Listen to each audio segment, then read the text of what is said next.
الحمدللہ، وفات پائے ہوئے لوگوں کو سب و شتم کرنا ناحق طور پر اور کسی شرعی مصلحت کے بغیر حرام ہے۔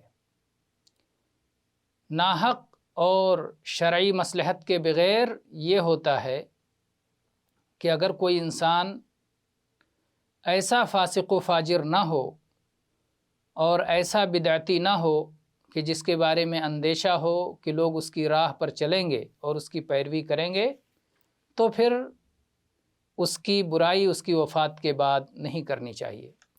لیکن اگر اس کی بدعت سے آگاہ کرنا مقصود ہے، اسی طرح سے اس کے فسق و فجور سے لوگوں کو خبردار کرنا مقصود ہے، تو پھر اس کی وفات کے بعد بھی اس کے بارے میں اس کے عیوب کو بیان کیا جا سکتا ہے۔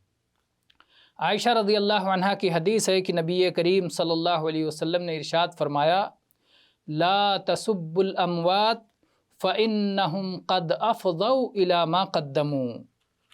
یہ حدیث صحیح بخاری کتاب الجنائز میں ہے، باب ما ینہی عن سب الاموات، کہ فوت شدہ لوگوں کو برا بھلا مت کہو، اس لیے کہ انہوں نے جو کچھ اعمال اچھے یا برے آگے بھیجے تھے وہ اس کو پہنچ گئے ہیں۔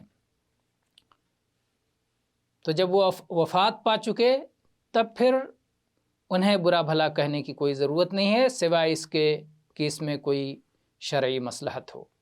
واللہ تعالی عالم، وصلی اللہ علی نبینا وسلم۔